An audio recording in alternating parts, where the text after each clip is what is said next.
আসসালামু আলাইকুম সম্মানিত ভিউয়ার্স, আপনাদের মধ্যে নিয়ে আসলাম তেজি নকশা। নকশাটির নাম হলো তেজি নকশা।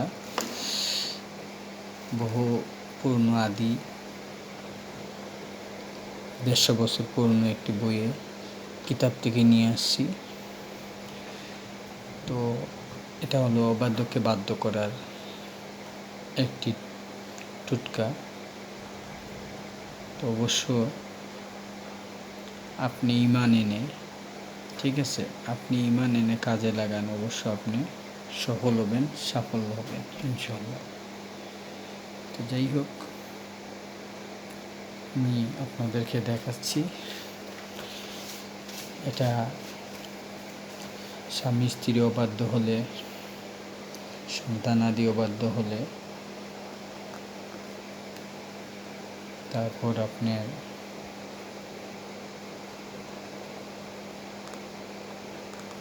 প্রেমিক প্রেমিকা অনেক দিন আপনাকে সঙ্গ দিয়েছে, এখন আপনাকে আর সে চিনে না, আপনার অনেক টাকা পয়সা আত্মসাৎ করে আপনি আপনার টাকা পয়সা দিয়ে লেখাপড়া করেছেন, অনেক কিছু শিখিয়েছেন, ঠিক আছে, আজকে আপনাকে সে চিনে না, আপনাকে সে চিনে না।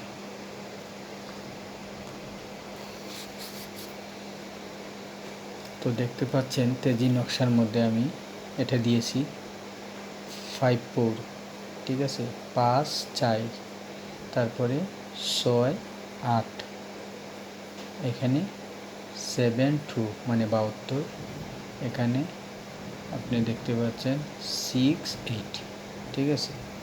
আর ভিতরে আপনি দেখতে পাচ্ছেন একটা ছক 7-7-7-7। তো আপনি ওইভাবে প্রথমে বড় একটা ছক করে নেবেন, তারপরে এবারে 2টা টান দিবেন, তারপরে মিডিলে আবার ছোট্ট একটা ছক করে নেবেন, ঠিক আছে। তো যাই হোক, যেটা বলতেছিলাম যে তেজি নকশাটা বহু পুরনো একটি কিতাব থেকে দিলাম।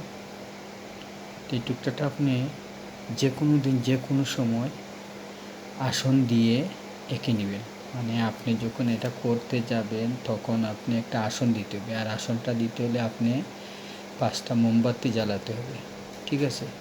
তারপরে আগরবাতি জ্বালাতে হবে, একটু সুগন্ধি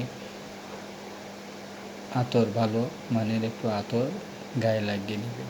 তারপরে এই নকশাটা আপনি খালেস নিয়তে খালেস দিলে আপনি যেই মানুষটাকে আপনার বসে আনবেন, আপনি যেই লোকটিকে, যেই কাঙ্ক্ষিত ব্যক্তি, যেই প্রিয় ব্যক্তিকে আপনি আপনার অধীনে আনবেন, সেই ব্যক্তি মনে মনে তার ছবি, তার নাম আপনি নেবেন, ঠিক আছে। তারপরে আপনার যেটা করার সেটা হলো,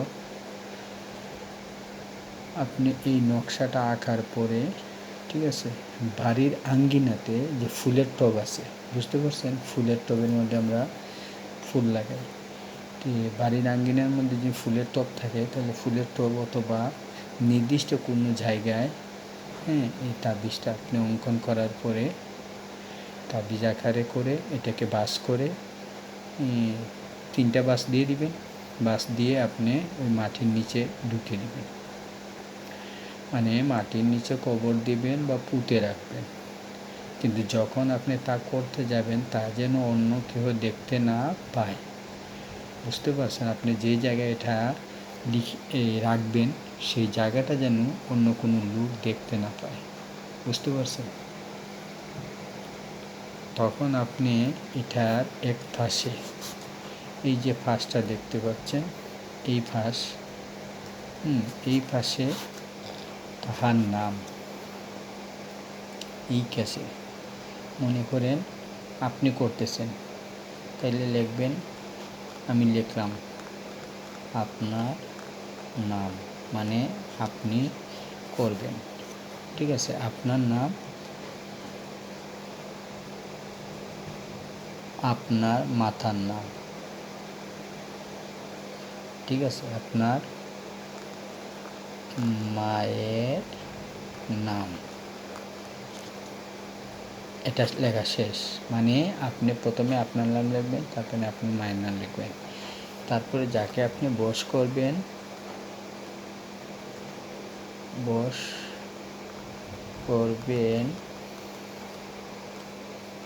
ওই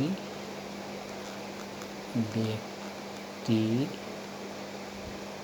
নাম ও তার বাবার নাম লিখবেন। ঠিক আছে? তো আপনি আবার বোঝার চেষ্টা করুন। আপনারা যদি না বুঝেন তাহলে অবশ্য আমাকে কমেন্টে জানাবেন, আমি আপনাদের উত্তর দিব। তো আপনি এই যে 68, ঠিক আছে, এটা 68, 68 পাশে আপনি লিখবেন আপনার নাম, আপনার মায়ের নাম। ওকে, বাস। এই যে 84 মানে 8 4 84 বরাবর এই যে সব এখান থেকে এই বরাবর আপনি লিখবেন ওই কাঙ্ক্ষিত ব্যক্তির নাম। ঠিক আছে? তার যে টাইটেল আছে টাইটেল অনুযায়ী তার নাম লিখবেন, নিচে তার বাবার নামটা লিখে নেবেন। বাস, ওকে। তো আপনি এই ছকটা, এই তেজি নকশাটা এইভাবে অঙ্কন করবেন। এই যে আপনি 7 দেখছেন, এটা কিন্তু 7 নয়, এটা একটা কুফরি মন্ত্র। ঠিক আছে? এটা একটা কুফরি মন্ত্রর একটা অঙ্কন। তো এই তেজি নকশাটা আপনাদেরকে দিলাম। আপনি এটা যে কোনো দিন যে কোনো সময় আসন দিতে হবে। আসন দিয়ে আপনি আসনের মধ্যে 5টা মোমবাতি আগরবাতি জ্বালাবেন, আপনার গায়ে একটু সুগন্ধি আতর মেখে নেবেন। তারপরে এই নকশাটা শখটা এইভাবে এঁকে তারপরে নকশাটা করবেন। নকশাটা করে এই ডান পাশে উপরে 68 আপনার নাম, আপনার মায়ের নাম, আর 84তে নিচের শোকে আপনার কাঙ্ক্ষিত ব্যক্তি ও তার বাবার নাম লিখে ওইটাকে বাস করবেন 3 ভাগে। বাস করে আপনি বাড়ির আঙ্গিনাতে ফুলের টব আছে, এই টবের ভিতরে ঢুকে দিবেন মাটির মধ্যে। অনাথায় আপনি আশপাশে বাড়ির ভিতরে, আপনার বাড়ির ভিতরে আশপাশে আপনি এটা পুঁতে দিবেন। যখন পুঁতবেন তখন কেউ যেন দেখতে না পায়, আর এভাবে পুঁতবেন যাতে ওই জায়গাটায় মানে সবাই না যায়। ঠিক আছে? ইনশাআল্লাহ 24 ঘন্টার মধ্যে আপনি রেজাল্ট পাবেন। তো সবার সুস্বাস্থ্য কামনা করি। ভালো থাকবেন ইনশাআল্লাহ। আবার কথা হবে ইনশাআল্লাহ। যদি আপনারা এটা বুঝতে সমস্যা হয় অবশ্যই আপনারা আমাকে কমেন্ট করে জানাবেন। ঠিক আছে? আসসালামু আলাইকুম।